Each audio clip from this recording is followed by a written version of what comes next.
ये कानून आप बोल रहे थे ये किसानों को आज़ादी देने वाला कानून है, लेकिन हमारा देश का पूरा किसान आपसे बोल दिया ये आज़ादी हमको नहीं चाहिए, आपका ये आज़ादी नहीं चाहिए। हम हमारा फसल एफसीआई को बेचेंगे, मंडी समितियों से बेचेंगे, डायरेक्टली सीधा अदानी को अंबानी को फसल बेचने के लिए हम नहीं चाहता है। आपका ये आज़ादी हमको नहीं चाहिए।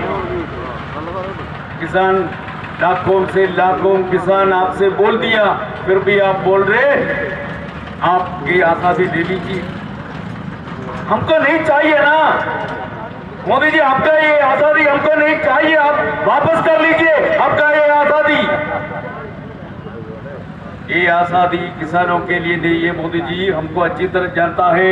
ये आज़ादी आपने जो बना दिया, ये आज़ादी देश का कॉर्पोरेटों के लिए, पूंजीपतियों के लिए, अदानियों के लिए, अंबानियों के लिए बना दिया है ये आज़ादी। बताना चाहता कि आप 2 करोड़ लोगों को हर वर्ष रोजगार देंगे।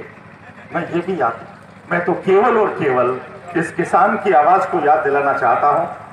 आपने कहा था स्वामीनाथन की रिपोर्ट को लागू करेंगे, ये कहा था, ये लिख करके कहा था। तो संपत्ति दे, क्योंकि वैकल्पिक दृष्टिकोण से अभी किसान विकल्प नहीं बना पाया है, और मोदी जी आप समय देंगे तो विकल्प भी आप ही बना देंगे।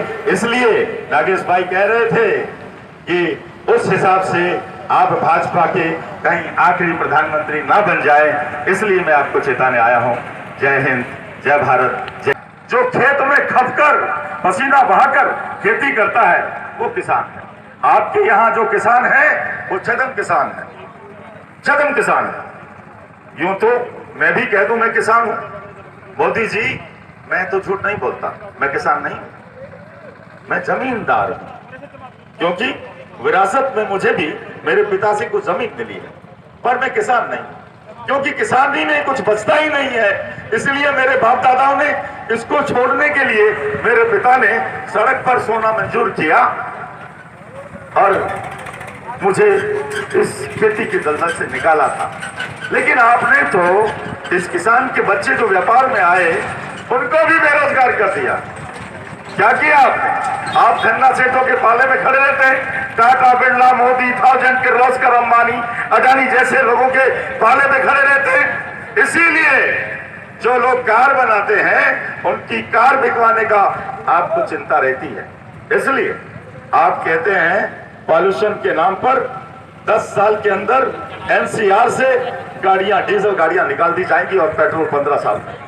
आप ये नहीं कहते कोई गरीब का बेटा जो रोजगारित होने के लिए, इस देश की गति को बढ़ाने के लिए अपनी गाड़ी और धंधा करता है, वो 10 साल तक किस्तें उतार पाता है और फिर उसके बाद उसकी गाड़ी 40 और 45 हजार में बिकती है और 40-45 हजार को बेचने के बाद वो भैंस नहीं खरीद सकता, वो पार्टी खरीदता है हमारे यहाँ।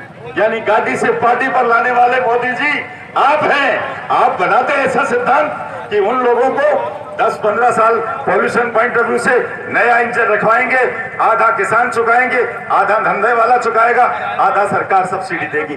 पर जैसे उन्होंने थोड़े से टाइम में 1943 में थोड़े से टाइम में जब कि देश गुलाम था, तब भी जो उनका जज्बा था उसके चलते उन्होंने जर्मनी से हिटलर जिसे दुनिया कांपती थी उसके आदमी अपनी सेना में ले लिए थे, जापान से ले लिए थे।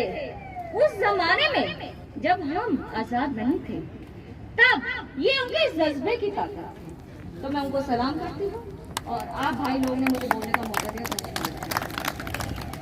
स्विट्जरलैंड में वो गई थी तो पानी थी, बच्चों के पास पानी खत्म हो गया तो उनकी टीचर ने कहा कि भाई पानी बच्चों को खत्म हो गया है। जब इंदिरा गांधी बहुत छोटी थी उस जमाने की बात बता रही हूँ कि अब पानी, वो कहीं गए थे घूमने पार्क वगैरह में, ऐसे दूर दराज एरिया में घूमने गए थे ताजी हवा के लिए स्विट्जरलैंड में।